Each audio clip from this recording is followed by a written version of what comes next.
নওগাঁ থেকে রাজশাহীর দূরত্ব আমি যতটুকু জানি যে ৭৩ কিলোমিটার মতো হবে। তো এই ৭৩ কিলোমিটার রাস্তা যানবাহনের ব্যাপার, যেহেতু ৭৩ কিলোমিটার রাস্তা পাড়ি দেওয়ার ক্ষেত্রে ৫-১০-১৫ মিনিট সময় লেট হওয়াটা খুবই স্বাভাবিক। হ্যাঁ, বলছিলাম ফাহাদ ফয়সাল ভাইয়ের কথা। আসসালামু আলাইকুম, আমি ঈশান।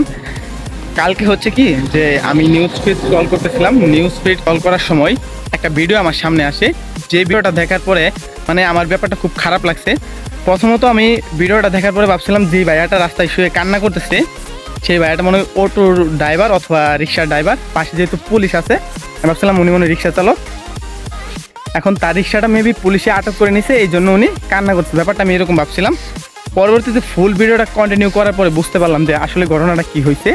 আমি আপনাদের সাথে একটু শেয়ার করি। ইতিমধ্যে যেহেতু আপনারা ভিডিওটা দেখছেন, যে ভাইয়াটা রাস্তায় পরে কান্না করতেছিল ওই ভাইয়াটার নাম হচ্ছে ফাহাদ ফয়সাল।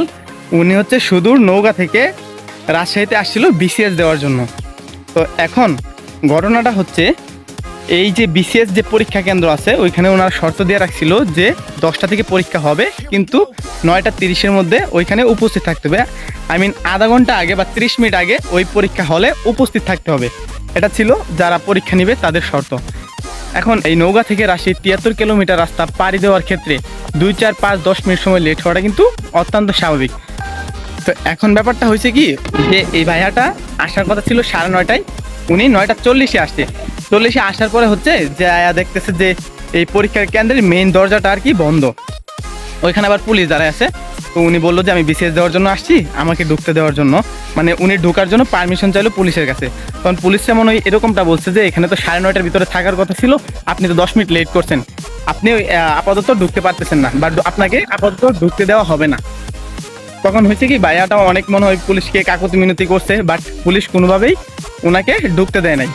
তখন ওই ভাইয়াটা কি করলো যে ওই যে মেইন ফটক ছিল বা মেইন দরজা ছিল বা এই বাউন্ডারি ওয়াল যেটাই বলেন, ওইটা টপকে উনি ওই ভিতরে যাওয়ার চেষ্টা করলো। তো ওইটা টপকে যখন ভিতরে গেল তখন আবার পুলিশ আবার ওই পরীক্ষার হল থেকে বা কেন্দ্র থেকে ভাইয়াটাকে বের করে দিল।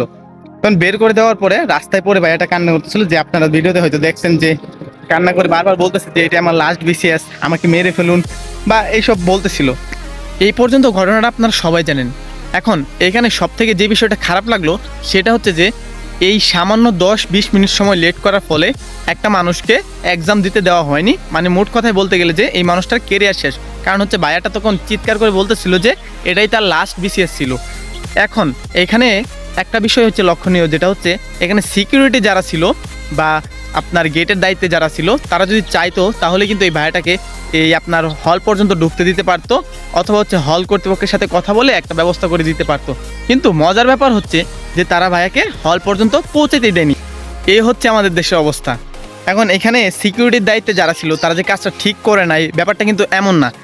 তাদের কাজটা উচিত হয়েছে কিনা বা অনুচিত হয়েছে কিনা আমি কিন্তু এই বিষয়টা বলতে চাই নাই। কারণ হচ্ছে এখানে যারা ছিল তারা অবশ্যই সবাই আমার থেকে বিজ্ঞ।